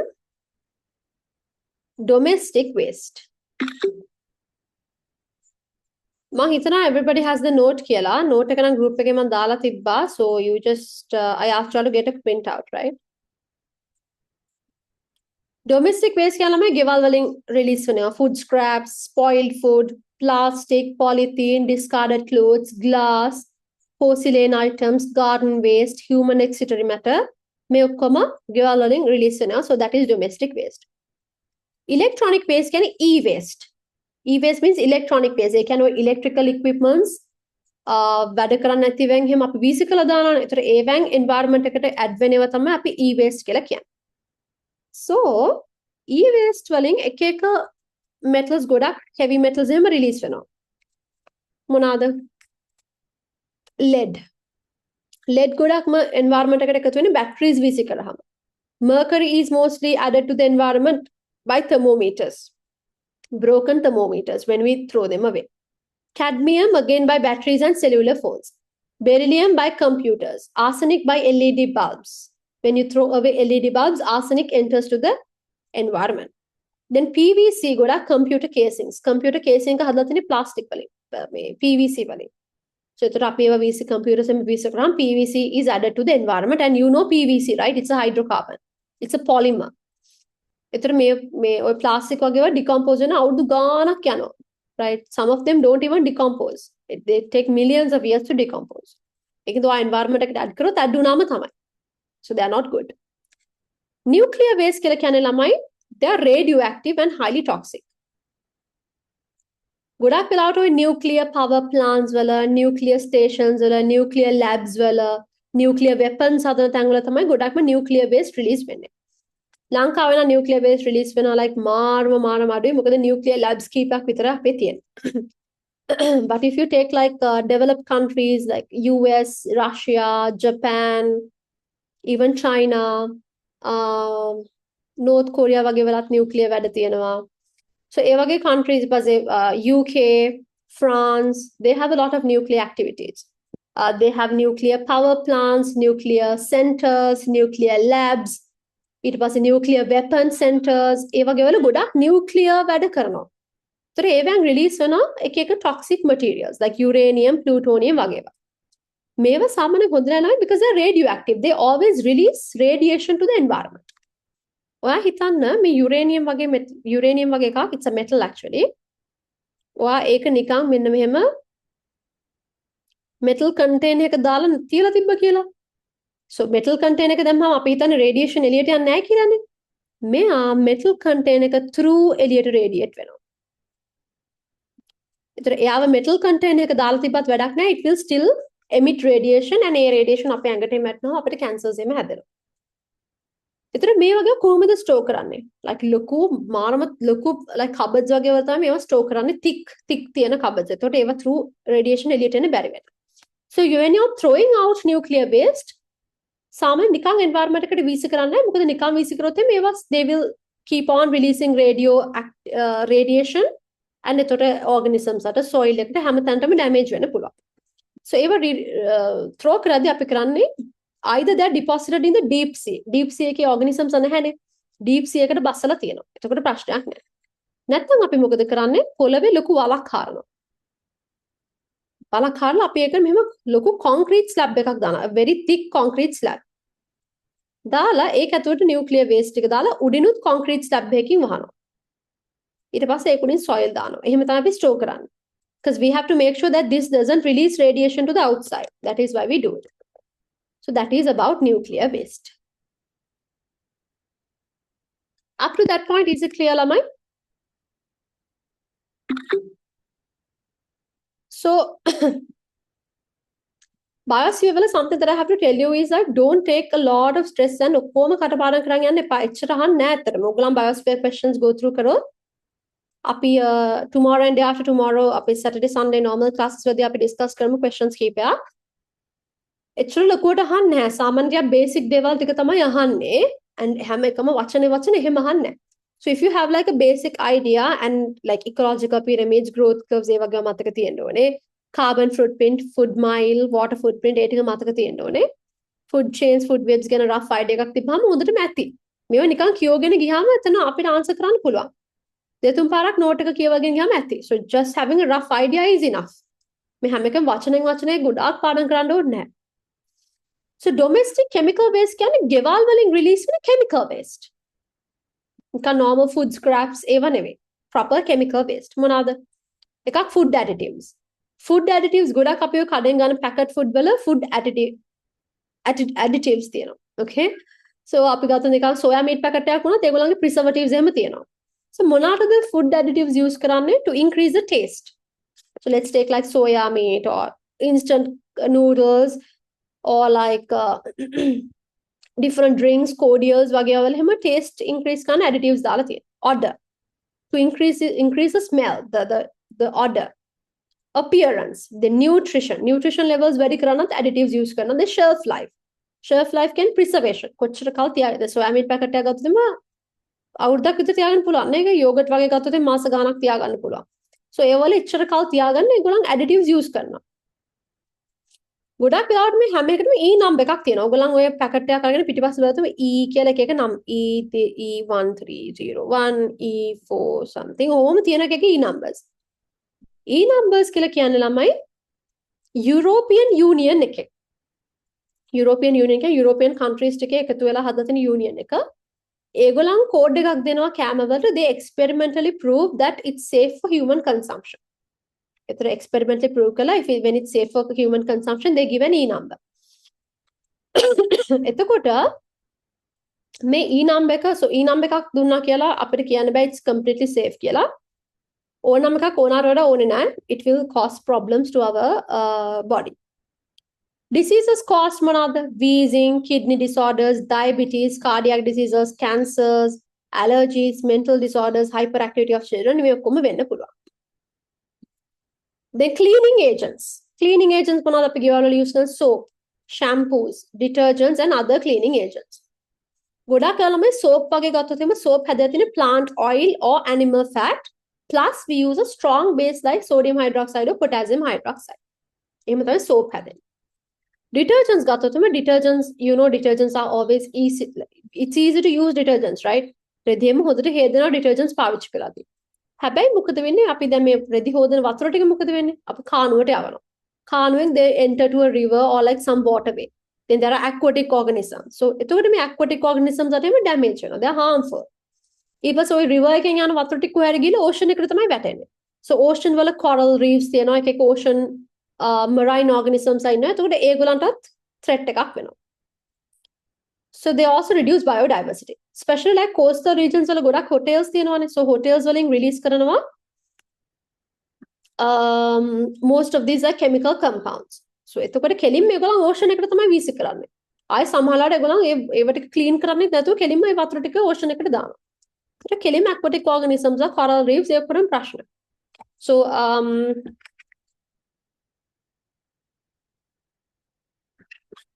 once I like where Trincovala and then හික්කඩු එහෙම coral reefs බලන්න ගියාම coral ගොඩක් ඒවා දැන් destroy වෙලා තියෙනවා. අපරාධ, right? Coral reefs are very, very important for biodiversity. Medicine, again, medicine are chemical compounds. Hyperactivity කියලා කියන්නේ hyperactive. කියන්නේ මාරම active. So සමහර අය naturally ටිකක් hyper, right? ඒක ප්‍රශ්නයක් නැහැ, but mentally hyperactivity කියලා condition එකක් තියෙනවා. Those children are very, very active. ඒතර ගන්න එක තැනක වාඩි වෙලා ඉන්න බෑ, ඔළුව හැමතැනම දුවනවා. body එකත් හරියම active, a lot of energy. So they're very active. The activity levels are abnormally high. That is what we say hyperactivity of children. එතකොට ඒ වගේට බෙහෙත් එහෙම හරියම දෙනවා. පොඩි කාලේ නම් it's a bit normal, but ලොකු වෙනකොටත් ඒක කියන්නේ ලොකු වෙනකොට කියන්නේ ඔය teenage කාලෙත් එක තියෙනවා නම් සාමාන්‍යයෙන් බෙහෙත් හරියම ඉතින් ගන්නවා ඒවට. Medicine ගත්තාම medicines are also chemicals no. So අපි medicine ගොඩක් ආව prescription එකත් එක්ක කියන්නේ doctor prescribe කළාත් ගන්නවා, doctor prescribe කරන්නේ නැතුවත් ගන්නවානේ. Panadol වගේ ගත්තොත් එimhe අපි doctor කියනකම් ඉන්නේ නැහැ Panadol ගන්න. අපිට මොකක් හරි අමාරුවක් තියෙනවා we will quickly get a Panadol. So anyways we use many medicine without prescription. Fevers වලට අපි anodines use කරනවා. Anodines වලට example එකක් තමයි Panadol, paracetamol, Panadine ඒවා. Creams වගේ අපි use කරනවා pains and itching වලට. Creams, balms, එක එක තෙල් වර්ග ඒවා අපි පාවිච්චි කරනවා. doctor කියන්නේ නැතුව අපි පාවිච්චි කරනවා. Gastric ඒවට අපි antacids, Digene ඒ වගේව පාවිච්චි කරනවා. මම කපුනහම cuts bruises වලට අපි antiseptics use කරනවා. ඒවා අපි doctor කියනකම් ඉන්නේ නැහැ. Without prescription we use this. මේවා පාවිච්චි කරද්දී අපි we have to be very careful to use them at the correct dose. ඕනාවට වඩා use කරොත් මොකද වෙන්නේ?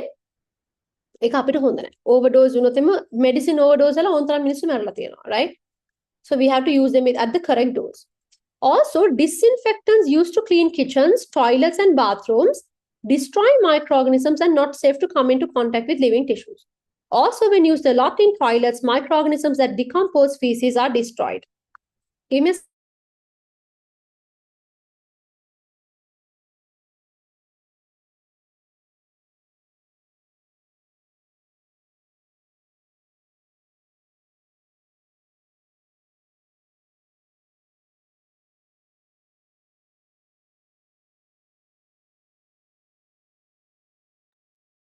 okay.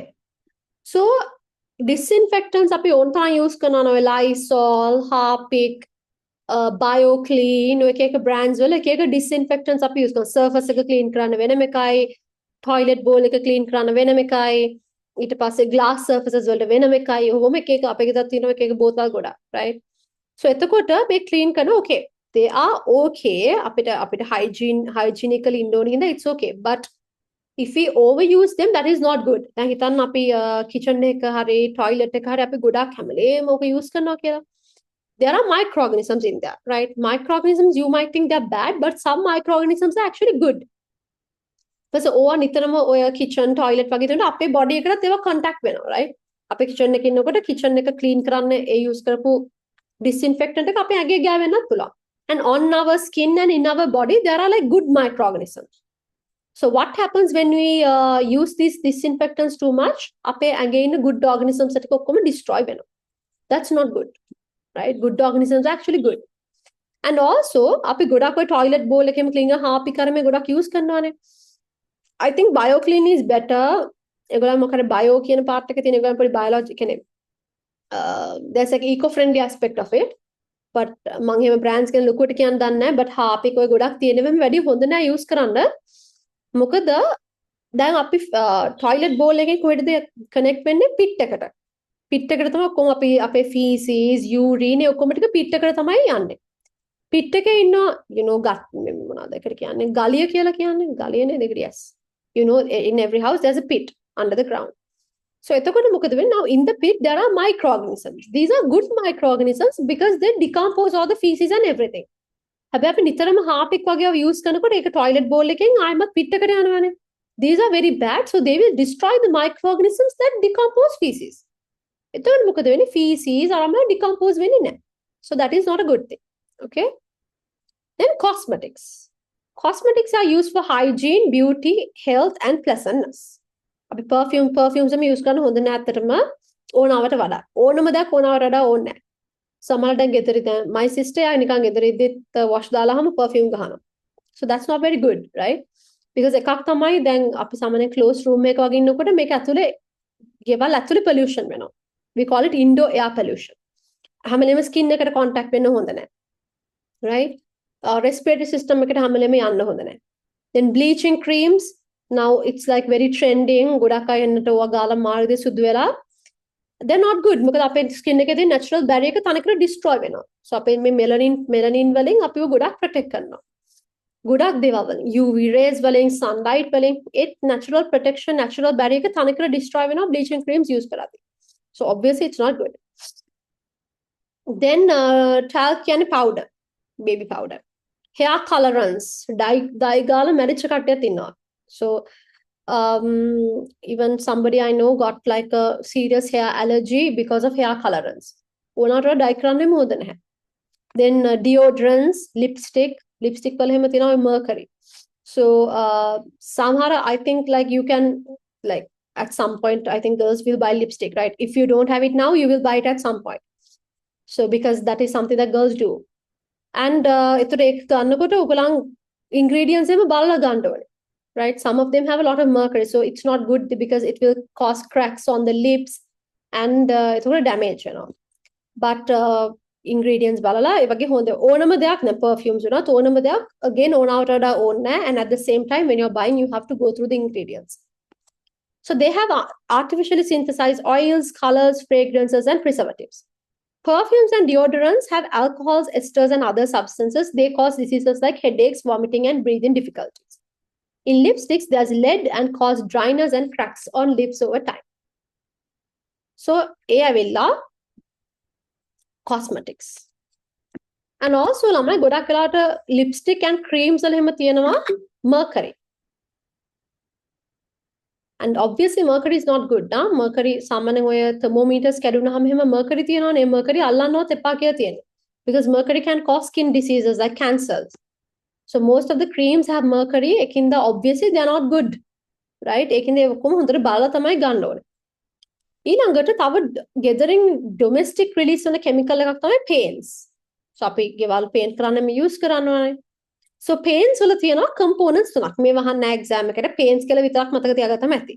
So there's something called pigment, binder, then there's another one called solvent. So මේ ඔක්කොම I think that not good, they're chemicals. ඕනකට වඩා environment එකට release වුනහම they cause damage. So මෙතන මතක තියාගන්න තියෙන domestic chemical waste වල there are food additives that are used to increase taste, odor, nutrition, shelf life. E number එකක් දෙනවා which means they're experimentally proven to be safe, but ඕනකට වඩා හොඳ නැහැ.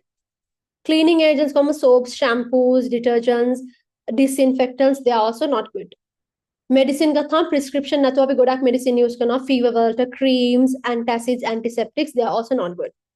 ඕනකට වඩා not good. Cosmetics වල අපි perfumes, deodorants, bleaching creams, hair colorants, lipstick creams ඒවා use කරනවා. Then paints. So මේ ටික නිකන් list එකක් වගේ මතක තියාගත්තා නම් හොඳටම ඇති. Up to that point is it clear lamai?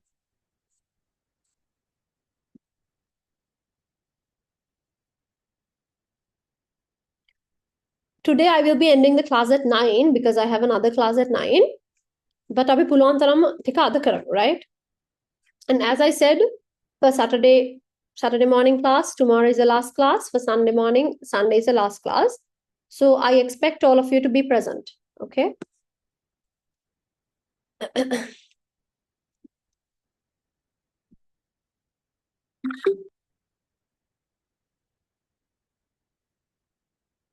Lip balms, again, you have to go through the ingredients. There are some lip balms which are good. Again, ඕනම දෙයක් ඕනවට වඩා හොඳ නැහැ. Okay, so lip balms or not, it's the same thing. I've lost my voice.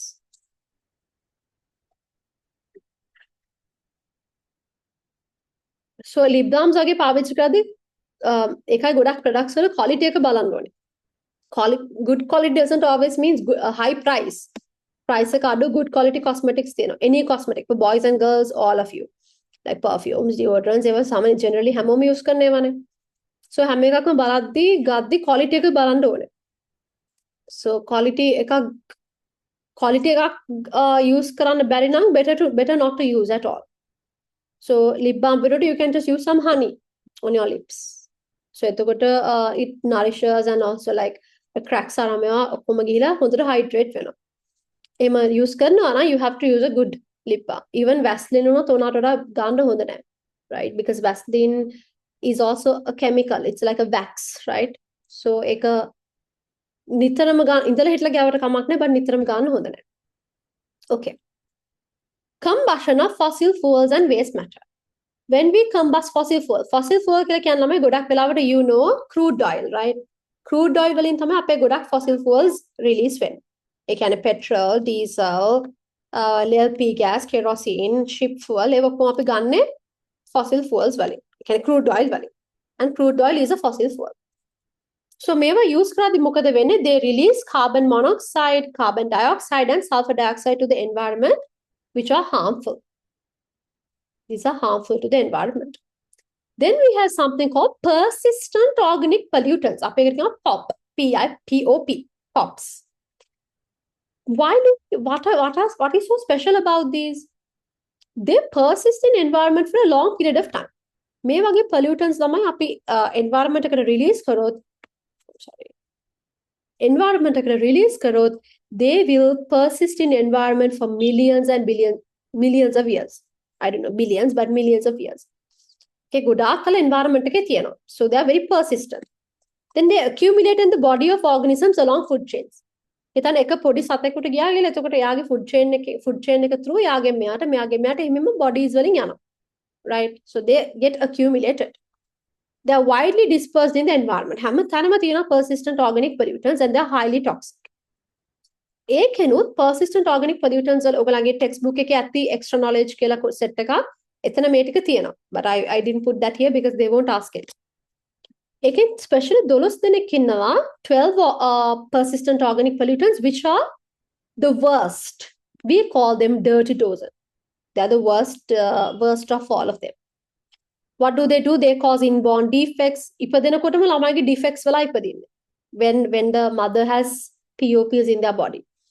Cancers, mental defects, weakness in immunity and reproductive system. So that is about persistent organic pollutants.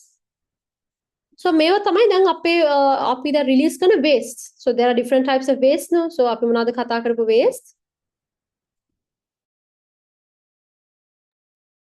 We talked about agrochemical waste. We talked about industrial effluents. Industrial effluents වල අපි කතා කරා hydrocarbons, greenhouse gases, heavy metals, particulate matter. Then we talked about sulfur dioxide, oxides of nitrogen. ඒ ඔක්කොම ASSIE අපි acid rain කියන්නේ මොනවද කියලා කතා කරා. Then we talked about domestic waste, electronic waste, nuclear waste.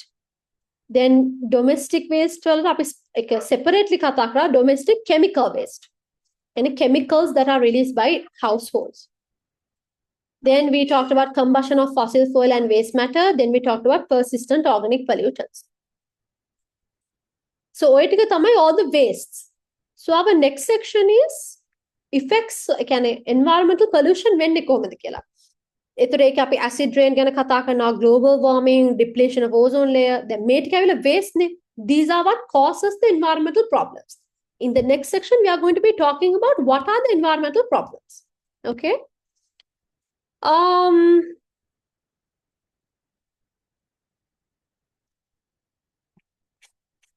May කොටස අපි අපේ Saturday Sunday respective classes වල කතා කරමු. Right? අපි පටන් ගත්තොත් how much can we do? No, we will do it on Saturday and Sunday classes.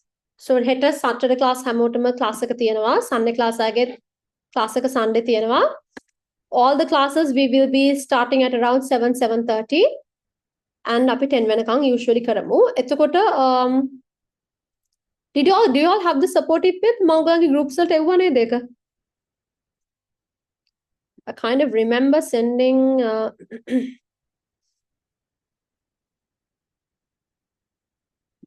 එවල තියෙනවානේ? Yes, I have sent the Minister of Education supportive web. It's quite difficult. Mike discuss kara when a lamai tika it is a bit difficult. Did you all try it? How the try kareka? Give me a thumbs up if you all tried it. How was it? Mike marking scheme khadla tine MCQ tika na ekakko mark kala tiyenne mම උගට ඕන ඒක දැන්ට එවන්නම්. Structured and essay වලටත් I am making it. ඒ කියන්නේ තව questions කීපයක් තියෙනවා. ඒක මම අද එවන්නම් supportive paper එකේ marking scheme එක. Supportive මම උගලන්ට marking schemes එවන්නේ not that hard. MCQ එක නම් there were some hard questions. Normally මගේ සාමාන්‍ය perform කරන ළමයි කීප දෙනෙකුටම ලකුණු අඩුවෙන් ආව එකට. Like 30 ඒගොල්ලන් normal papers වලට 34 වලට වගේ වැඩේ ගත්ත කට්ටිය ඒකෙදී අරන් තිබ්බේ I think 28 29 ඒ වගේ 25 ඒ වගේ. So MCQ එකට අමාරු essay එක නම් essay එකේ structured එක it was okay. essay part එක නෙමෙයි. writing essay part එකට මම තාම ගියේ නැහැ but structured paper was okay. Shape. But I don't think ඔයගලන්ගේ paper එකේ you know what most of the time always actually O level standard එකට තමයි අපි practice කරන්න ඕනේ. Supportive paper එකටත් මම එච්චරම satisfied නැහැ because some questions were a bit off. But anyhow ඒ හැම එකක්ම කරලා තියෙනක හොඳයි. එතකොට අපිට we are prepared in every aspect because this is released by the Minister of Education. So it's okay to do it. It's better to do it and go. But මං හිතන්නේ ඔයගේ එන twisted questions අහනවා කියලා exam එකේ මෙච්චර කල් එහෙම අහලා නැහැ. Because මේවා release කරන්නේ Minister of Education but paper එක හදන්නේ Department of Examinations, right? So එතකොට තැන් දෙකකින් තමයි ඔය දෙක release කරන්නේ. So anyhow it doesn't matter, we will do it. මම අද marking scheme එකේ වුණාම ඔයගොල්ලන් කරපු එකත් එක්ක ඒක compare කරලා mark කරන්න. mark කරලා අමාරු ටික විතරක් අපි හෙට class එකේ discuss කරමු. So හෙට class එකේ discuss කරන්න questions කීපයක් තියෙනවා. සිතුගේ මට questions දෙකක් නේද එවලා තිබ්බේ. එවලා තිබ්බා. So අනිත් කටටත් if you have any questions that you want to be discussed ඒවා එකතු කරලා තියාගන්න. නැත්නම් මට එවලා තියන්න. එතකොට අපි හෙට අනිද්දා classes වල discuss කරමු. And yeah, I think that is all. අපිට biosphere එකට ආයමත් අමුතුවෙන් time දාන්න වෙච්ච එක අපරාධේ. Because the plan was to make you watch the recording. But we will do what we have to do. මොකද මේක ආයමත් අලුතෙන් record කරනවා කියන එක මට වෙන්නේ නැහැ. මම දැන් දවස් කීපයක්ම try කරා එක කරන්න. ඒකයි මම ඇත්තටම සමහර messages වලට reply කරෙත් නැත්තේ recording එක ඉල්ලපු ඒවට. Because I was actually trying to record the past few days, like because I had to re-record the entire thing. So anyhow, it's okay. අපි අද class එක දවසේ කරා. ඉතුරු ටික අපි හෙට කරමු. And we'll wrap it up. Okay? So අද මම එවන්නේ ඔයගලන්ට supportive paper එකේ marking scheme එකක් එවනවා, Western Province marking scheme එකක් එවනවා. Remember the Western Province paper? So ඒ දෙකේ marking schemes දෙක එවන්නම්.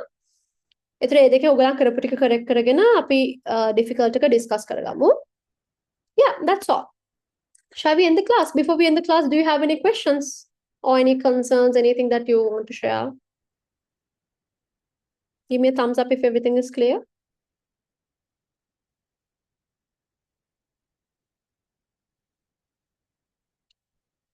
Okay.